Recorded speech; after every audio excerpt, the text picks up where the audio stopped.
നമസ്കാരം. അപ്പോൾ ഇന്നിപ്പോൾ തിയേറ്ററിൽ ചെന്ന് കഴിഞ്ഞപ്പോൾ മോണിക്ക ഒരു എ സ്റ്റോറി എന്ന് പറയുന്ന ഒരു ചിത്രത്തിൻ്റെ ഒരു റിവ്യൂ എടുക്കാൻ വേണ്ടി ചെന്നാണ്. അപ്പോൾ അതിലെ നടിനെ നേരിട്ടുണ്ട്.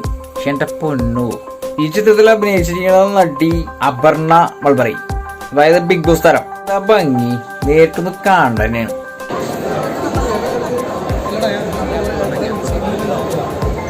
എന്താ ഭംഗി, മാലാഹനെ പോലെ ഇരിക്കും. അപ്പൊ ഒരു ഹായ് പറഞ്ഞേക്കാലേ. ആ തിരിച്ചൊരു ഹായ് എന്നിട്ടാ.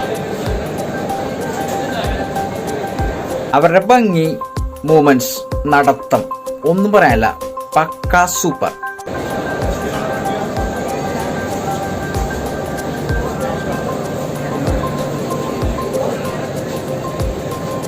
ശരിക്കും പറഞ്ഞിട്ടുണ്ടെങ്കിൽ ഇംഗ്ലീഷ് പടത്തിലും നടി 100 വോൾട്ടേജിൽ ഒരു ഇംഗ്ലീഷ് പടത്തിലും നടി മലയാള സിനിമയിൽ